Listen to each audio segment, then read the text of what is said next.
চন্দ্র সেনের মহারাজ চন্দ্র সেনের মহারাজ চন্দ্র সেনের। আমরা আমাদের মহারাজ চন্দ্রসেনের অপমানের উচিত জবাব দেব। উজ্জয়িনীর পরাজয়ের পর সেখানে চন্দ্রসেনের শাসন চলবে। এগিয়ে চলো। মহারাজ চন্দ্র সেনের মহারাজ চন্দ্র সেনের মহারাজ চন্দ্র সেনের মহারাজ চন্দ্র সেনের।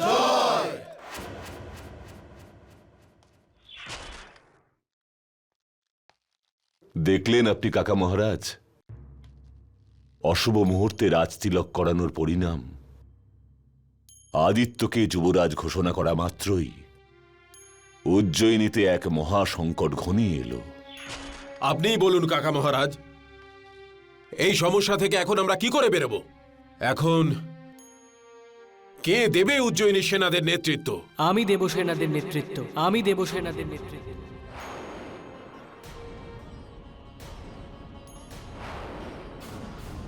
আপনি যুদ্ধের প্রস্তুতি নিন কাকা মহারাজ। এবার এই যুদ্ধই আপনার জীবনের প্রথম এবং শেষ যুদ্ধ হতে চলেছে যুবরাজ। কারণ যুদ্ধে মৃত ব্যক্তির মৃত্যুর কারণ খোঁজা হয় না। কেউ জানতে চায় না যে সে নিজের লোকের হাতে মরেছে নাকি শত্রুপক্ষের হাতে।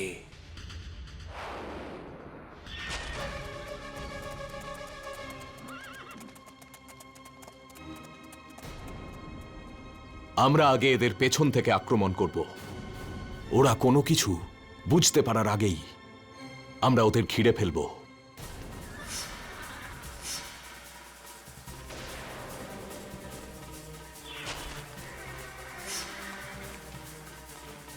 বিক্রমাদিত্য, এটা তো সত্যি যে উজ্জয়িনী চিরকাল তোমার নামেই অমর হয়ে থাকবে। মহারাজ চন্দ্র সেনের মহারাজ চন্দ্র সেনের মহারাজ চন্দ্র সেনের মহারাজ চন্দ্র সেনের মহারাজ চন্দ্র সেনের মহারাজ চন্দ্র সেনের মহারাজ চন্দ্র সেনের মহারাজ চন্দ্র সেনের।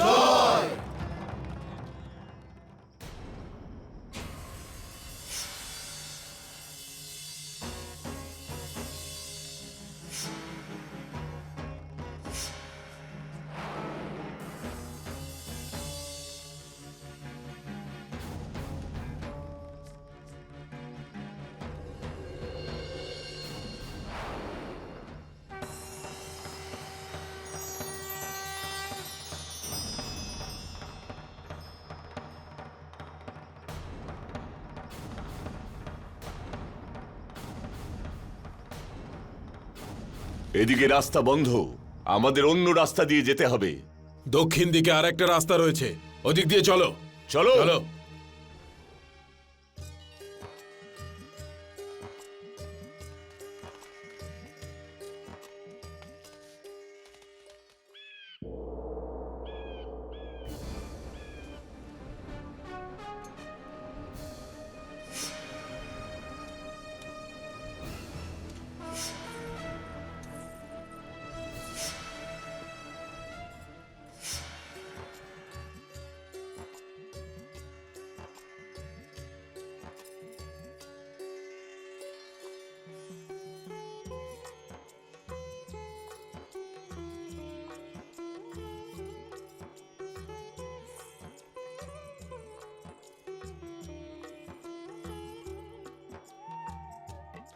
যুবরাজ, উজ্জয়িনীতে অনেক বড় বড় যোদ্ধারা আছেন। তোমাকে নিজের রণভূমিতে গিয়ে যুদ্ধ করার কোনো প্রয়োজন নেই। এ আপনি কি বলছেন কাকা মহারাজ? আপনি তো নিজেই আমাকে উজ্জয়িনী সেনার নেতৃত্ব দেওয়ার কথা বলেছিলেন। আর এখন উজ্জয়িনীর সেনারা যখন যুদ্ধভূমিতে আছে, তখন আমি রাজপ্রাসাদে থেকে কিভাবে তার নেতৃত্ব দিতে পারি? আমি যুদ্ধে নিশ্চয়ই যাব। বাহ, যদি বিক্রমাদিত্য এখানে উপস্থিত থাকতো আর তোমাকে এই রূপে দেখত, তাহলে ওনার বুক গর্বে ফুলে উঠত। বিজয়ী হও।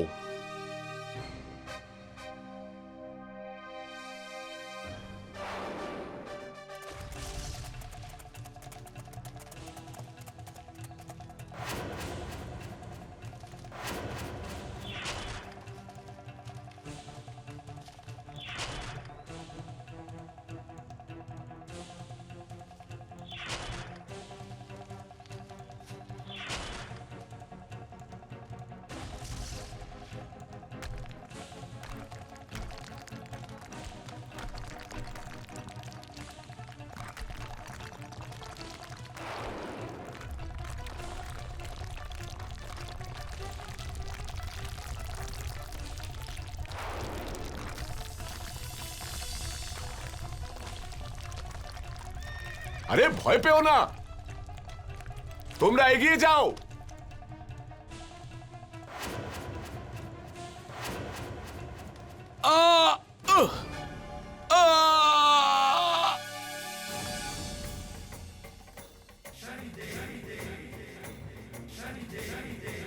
উত্তেজনার বশে ভুল করো না, সাবধানে।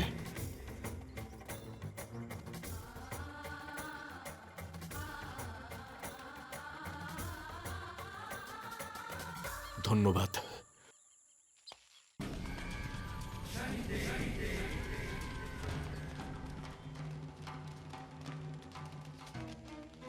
যদি নিজেদের প্রাণ বাঁচাতে চাও তাহলে এক্ষুনি এখান থেকে ফিরে যাও। এদের সবার গলা কেটে নাও। আক্রমণ করো। জয় মহাকাল।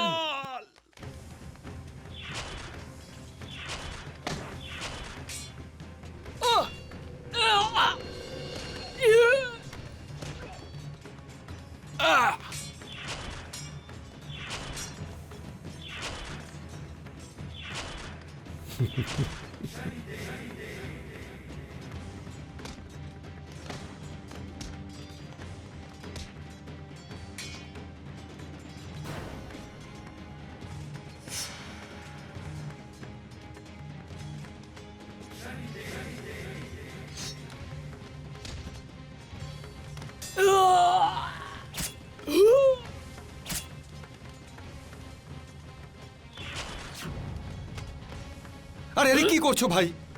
আমাকে কেন মারতে আসছো? আমি তো রাঁধুনি, আমি কি করে জানবো তলোয়ার চালাতে? হ্যাঁ,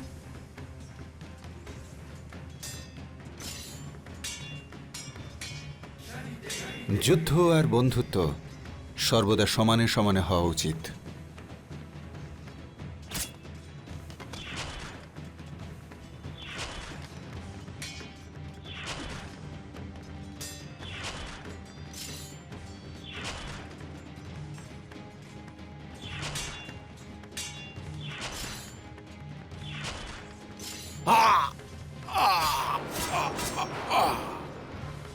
জয় মহাকাল। পালাও, পালাও। জয় মহাকাল।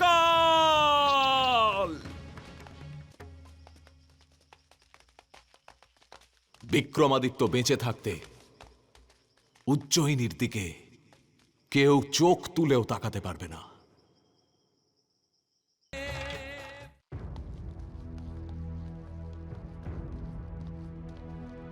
যুবরাজের জয় হোক। চন্দ্রসেনের সৈন্যদল ফিরে চলে গেছে। একজন ব্যক্তি তামল প্রদেশের সব সৈন্যদের আটকে দিয়েছে, আর চন্দ্রসেনের সৈন্যদের ফিরে যেতে হয়েছে। একজন লোক, সে কে হতে পারে যে সমস্ত সৈনিকদের ফিরে যেতে বাধ্য করল? সমস্ত সৈনিকদের, আর তাও তামল প্রদেশের। লোকটা আবার বিক্রমাদিত্য না তো? তুমি সত্যি অসাধারণ যোদ্ধা। আমার জীবন রক্ষা করার জন্য অনেক ধন্যবাদ। বাহ, তুমিও খুব সাহসী রাজকিশোর। তোমার তো সেনাবাহিনীতে থাকা উচিত। আমার আর সেরকম সৌভাগ্য কোথায় যে মহারাজা বিক্রমাদিত্যের সৈন্যদলে স্থান পেতে পারি। তুমি জানো না, আমি আরে সেই দিনটাও খুব তাড়াতাড়ি আসবে, যখন সম্রাট বিক্রমাদিত্য তার রাজধানীতে ফিরে আসবেন। তখন তার সেনাবাহিনীতে যোগ দিও। কি? চলো, আমাদের দেরি হয়ে যাচ্ছে। এবার আমাদের বাড়ি ফেরা উচিত। তোমার বাবা মা, হরি কাকা সবাই তোমার জন্য অপেক্ষা করছে। চলো চলো।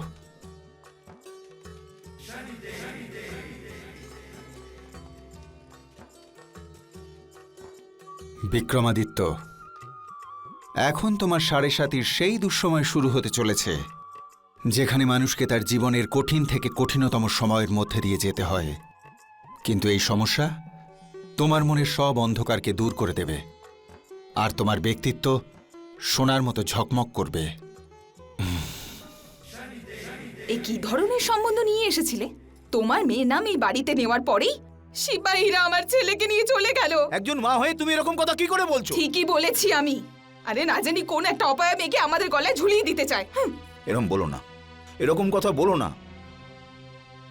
কত দূর থেকে আমার ছেলের জন্য সম্বন্ধ নিয়ে এসেছে। হ্যাঁ অবশ্যই, কারণ অন্যান্য ছেলেদের কুষ্টির সঙ্গে ওর মেয়ের কুষ্টি মেলেই না, দেখো গিয়ে। এরকম বলবেন না আপনি, আমার মেয়ের কোনো দোষ নেই।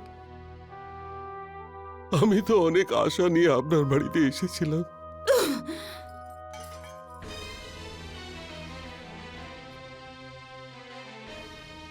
মা, আরে আমার ছেলে এসে গেছে।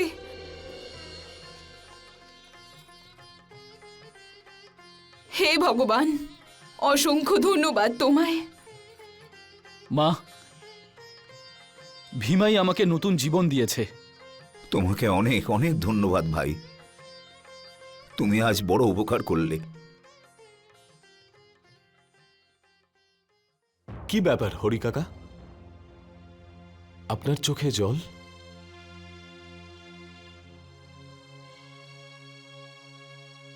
চলো ভীমা, এনারা আমার মেয়ের সম্বন্ধ ভেঙে দিয়েছেন।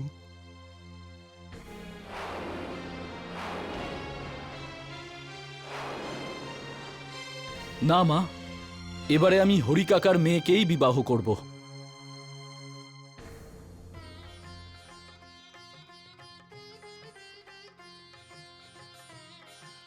কি ভাই হরি, নিজের জামাইকে আশীর্বাদ করবে না?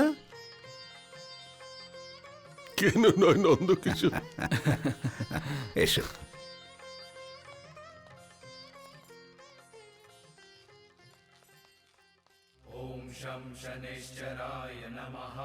কিন্তু ওই লোকটা প্রসাদের মধ্যে বিষ কেন মিশিয়ে দিল?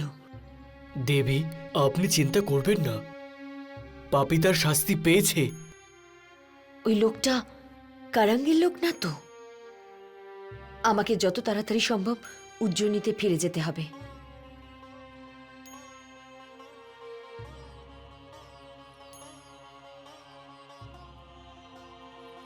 এখন আমি আসছি। আমাদের ছেড়ে আপনি যাবেন না। আপনি যেভাবে আমাদের ভক্তি করতে শিখিয়েছেন, আপনি চলে গেলে আমরা তো নিরাশ হয়ে পড়ব। আমি আপনাদের যে ভক্তির পথ দেখিয়েছি সেটাই আপনাদের সবথেকে বড় সঙ্গ দেবে। এই জীবনের সাথেই জীবনের বাকি সবকিছু জড়িয়ে আছে, কিন্তু ভক্তির পথ সব সময় আপনাদের সাথে থাকবে, সর্বদা আপনাদের রক্ষা করবে। এবার আমিও দেখতে চাই যে উজ্জয়িনীতে কি ঘটছে। আমি এখন আসছি।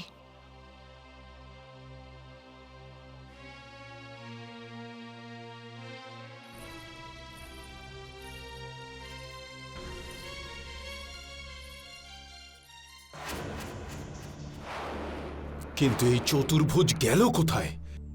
এতক্ষণে তো কাজ শেষ করে ওর ফিরে আসা উচিত ছিল।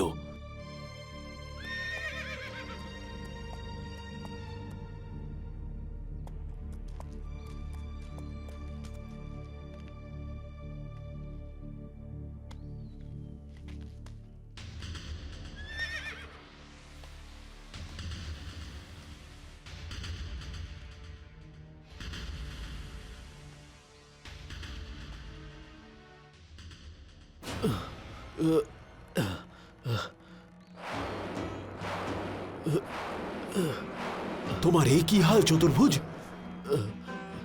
তোমার এই অবস্থা কি করে হলো? আমাকে আমাকে ক্ষমা করে দাও কারণ আমি মহারানী মদনলেখাকে মেরে ফেলতে পারিনি। কি বললে? কি বললে তুমি? মহারানী বেঁচে রয়েছে? হ্যাঁ কারণ ওনাকে শনিদেব বাঁচিয়েছেন। আমাকে আমাকে এই দণ্ড দিয়ে আমার এই অবস্থা করেছে। ঠিক আছে, এবার কারাং তোমাকে শনিদেবের দেওয়া এই কঠিন শাস্তির হাত থেকে মুক্তি দেবে। মুক্তি।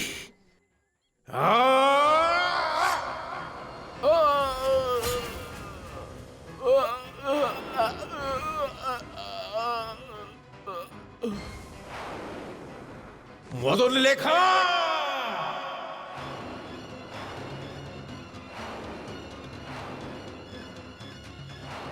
মনে হচ্ছে মহারানীর মৃত্যু আমার হাতেই লেখা রয়েছে।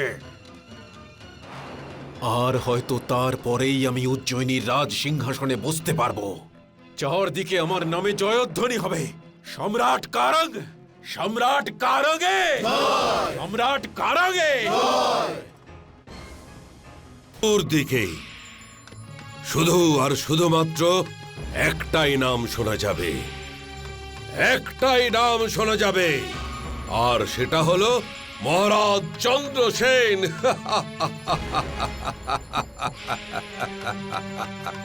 আর উজ্জয়িনীর রাজ সিংহাসন আমার হবে, আমার মহারাজ চন্দ্রসেনের। মহারাজের জয় হোক। সেনাপতি, তুমি তো যুদ্ধক্ষেত্রে গিয়েছিলে। মহারাজ, এক অচেনা ব্যক্তি আমাদের সৈন্যদের হারিয়ে দিয়েছে।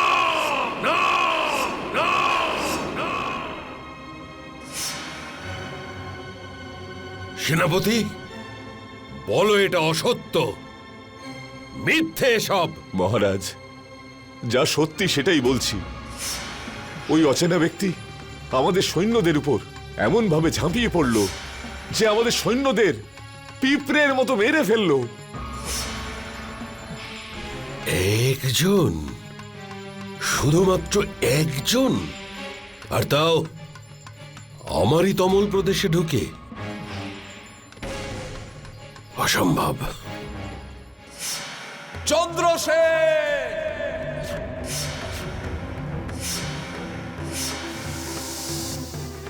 একজন লোক আর আমার সম্পূর্ণ সেনা? এমন সাহস তো শুধুমাত্র বিক্রমাদিত্যরই আছে। অর্থাৎ বিক্রমাদিত্য তমল প্রদেশেই আছে। আমার রাজ্য থেকে কেউ যেন বেরোতে না পারে। প্রত্যেকটা বাড়িতে ঢুকে তল্লাশি করো। আমি বিক্রমাদিত্যকে চাই, বিক্রমাদিত্যকে চাই, আর তাও জীবিত, আর তাও জীবিত। বিক্রমাদিত্য, তুমি আমার তমল প্রদেশে পা দিয়ে নিজের মৃত্যুকেই ডেকে এনেছো। এবার তোমার সঙ্গে আমার খুব তাড়াতাড়ি সাক্ষাৎ হবে। আর এই সাক্ষাৎ তোমাকে মৃত্যুর দিকে নিয়ে যাবে। মৃত্যু।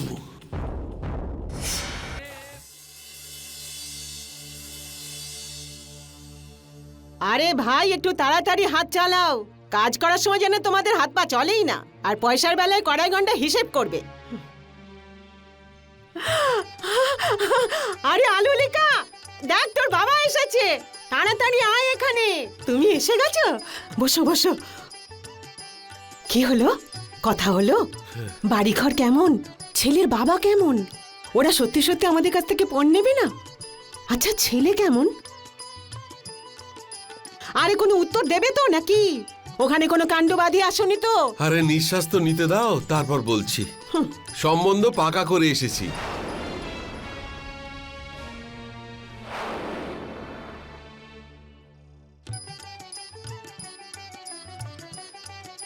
আলোলিকার জন্য এগুলো পাঠিয়েছে। আচ্ছা, এইগুলো আলুরিকার জন্য নিয়ে যা। হ্যাঁ।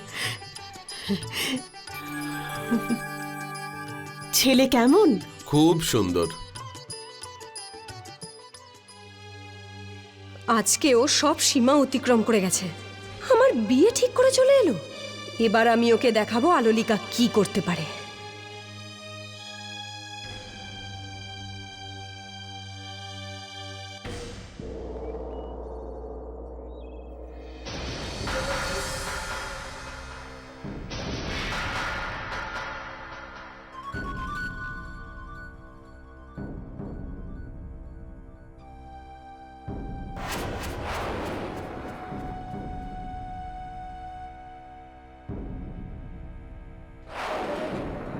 মহারাজের জয় হোক। তোমরা সবাই কি করছোটা কি? কোথায় আছে বিক্রমাদিত্য?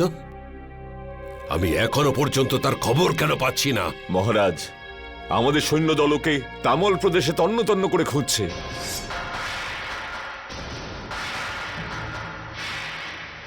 কতদিন? যখন ও তমল প্রদেশের বাইরে চলে যাবে তখন? মহারাজ, আমি আপনাকে এগুলো দেখাতে চাই।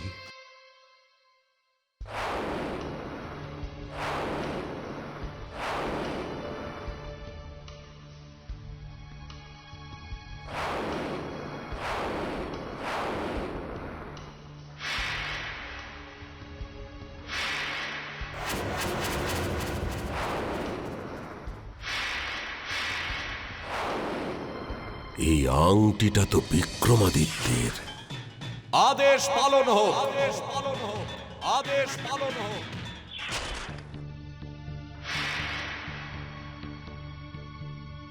এই বিক্রমাদিত্যের আংটি তোমার কাছে কি করে এলো? মহারাজ, এগুলো আমাদের সৈনিকেরা লুঠেরাদের কাছ থেকে পেয়েছে।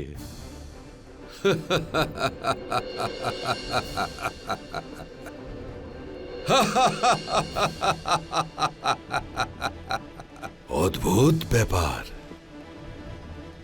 আমার সেই শত্রু, যাকে শেষ করা আমার একমাত্র লক্ষ্য, সে আমারই তমল প্রদেশে, আর আমরাই তাকে খুঁজে পাচ্ছি না। মহারাজ, আমাদের আর 2 দিন সময় দিন। আর এক মুহূর্ত আমার সময় নেই। এবার বিক্রমাদিত্যকে আমি নিজে খুঁজতে যাব, নিজে খুঁজে বের করব, নিজে খুঁজে বের করব।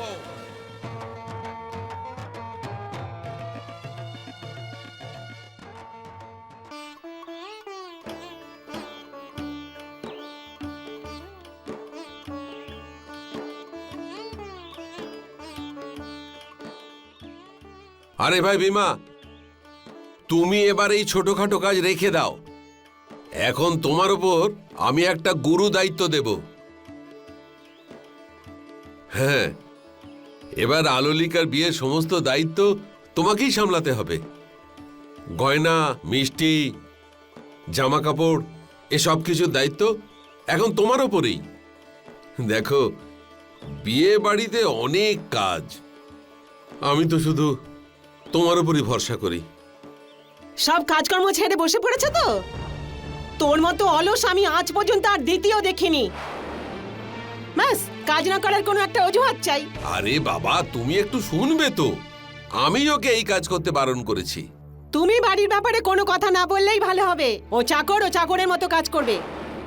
আরে শোনো না, আমি ওকে কাজের কথাই বলছিলাম।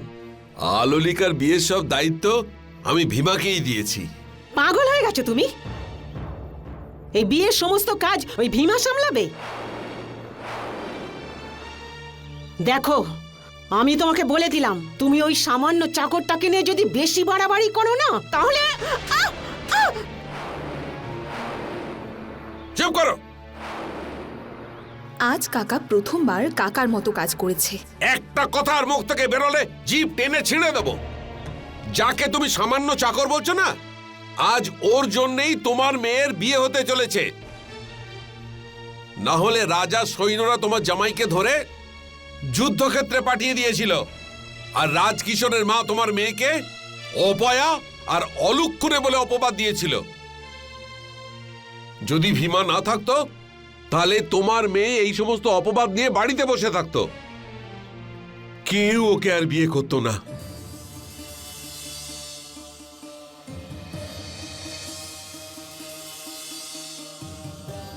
ভীমা, আজ থেকে তুমি আর চাকর নও, তুমি আমার ছেলের মতো। আজ থেকে বিয়ের সব দেখাশোনা তুমিই করবে। শিপ্রা মা। হ্যাঁ কাকা। তুমি ভীমার সঙ্গে গিয়ে সব কেনাকাটা করে এনো। ঠিক আছে।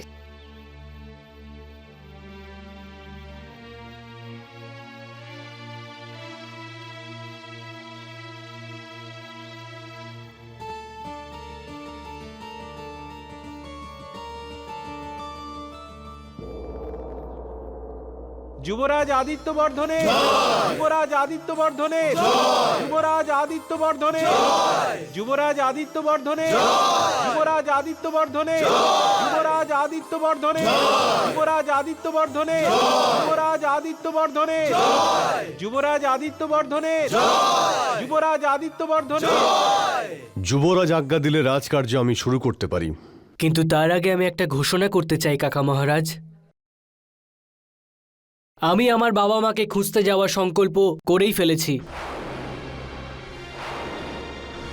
এই সিদ্ধান্তটা তো আপনি ভালোই নিয়েছেন। একবার আপনি প্রাসাদের বাইরে বেরোলে আর ফিরে আসতে পারবেন না। কারণ এক ভুল বারবার করে না। এটা তুমি কি বলছো যুবরাজ? যদি তুমি এভাবে চলে যাও তাহলে রাজ সিংহাসন তো আবার খালি হয়ে যাবে আর উজ্জয়িনী অনাথ হয়ে পড়বে। কিন্তু আমি তো এইভাবে হাতের উপর হাত রেখে বসে থাকতে পারি না কাকা মহারাজ। আর পুত্র হিসেবে আমারও তো কিছু কর্তব্য আছে। তোমার পিতা সম্রাট বিক্রমাদিত্যর কাছে তার মাতৃভূমি তার প্রাণের চেয়ে অনেক প্রিয়।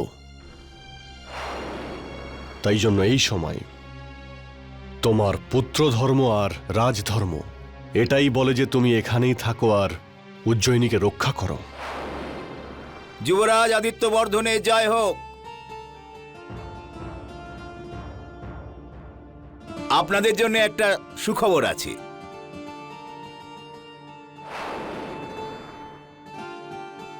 আমি খবর পেয়েছি যে মহারানী ভালো আছেন।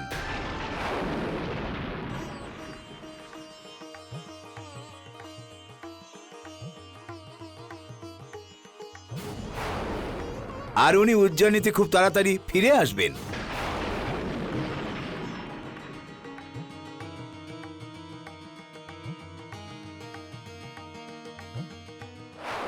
যদি মহারানী এখানে ফিরে আসেন তাহলে সব গন্ডগোল হয়ে যাবে।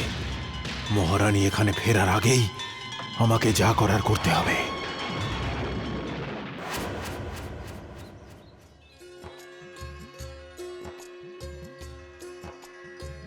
ভীমা, একটু বলো তো এই ঘাগরাটা আলোলিকাকে বাহ। মানাবে কিনা? তোমার যা পছন্দ হয় নিয়ে নাও।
আরে দেখে চলতে পারো না? আরে কি দেখে চলতে পারো না? এক তো ছবিগুলো মাটিতে ফেলে দিলে, আবার উল্টে আমাকেই বলছো। এই তমল প্রদেশের লোকেরাই এমন, শিল্পকলার কোনো কদর করে না। রাজার সংস্কার প্রজাদের মধ্যেও ছড়িয়েছে। আর চন্দ্রসেন তো শিল্পকলার কিছুই বোঝে না। ওরকম ভাবে কি দেখছো আমার দিকে? রাজার কাছে আমার নামে নালিশ করবে? যাও গিয়ে করো। নালিশ আর কি করবে? একদিন নিজেই ওনার দরবারে চলে যাব। তুমি যাও যাও, নিজের কাজ করো। হ্যাঁ।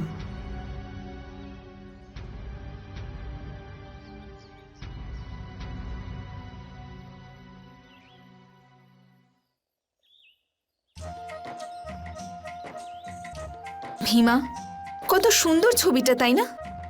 কি দাদা, আপনি এটা বিক্রি করছেন? আরে বেচবো আর কাকে? সময়টাই তো খারাপ যাচ্ছে। যদি উজ্জয়িনী রাজা বিক্রমাদিত্যকে পেয়ে যেতাম তাহলে ওনাকেই সব ছবি উপহার দিতাম, আর মহারাজ যা দিতেন তাতেই সন্তুষ্ট থাকতাম।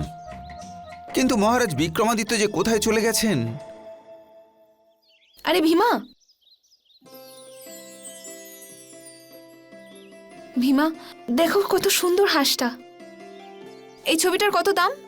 না না, এটা আমি বিক্রি করব না। কেন বিক্রি করবে না? আরে ছবি কেনা খুব একটা সহজ ব্যাপার নয়।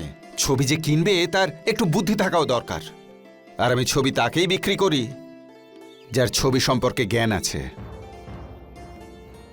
এই ছবিটাতে আমি আমার হৃদয়ের সমস্ত কথা তুলে ধরেছি, আর এই ছবিটা আমার সবচাইতে প্রিয় ছবি। চিত্রকর, আমি তোমাকে বলছি যে এই ছবিতে তুমি তোমার মনের কোন কথাটা লুকিয়ে রেখেছ। এটা তোমার মনের হাঁস, যে বহু জন্ম ধরে নিজের মুক্ত খুঁজছে। সেটা পাওয়ার পরেই এর আত্মা তৃপ্তি লাভ করবে। জানি না তুমি কে ভাই, কিন্তু তোমার এই কথাতে মহারাজ বিক্রমাদিত্যের কথা মনে পড়ে গেল। শিল্পকলার এত গভীর বোধ একমাত্র তারই আছে।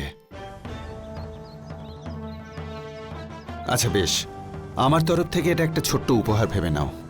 না, আমি এই ছবি উপহার নিতে পারি না। উনি এত ভালোবেসে ছবিটা দিচ্ছেন, তাহলে নিয়েই নাও। ওনার তরফ থেকে আমি আপনাকে ধন্যবাদ জানাচ্ছি। আচ্ছা আচ্ছা,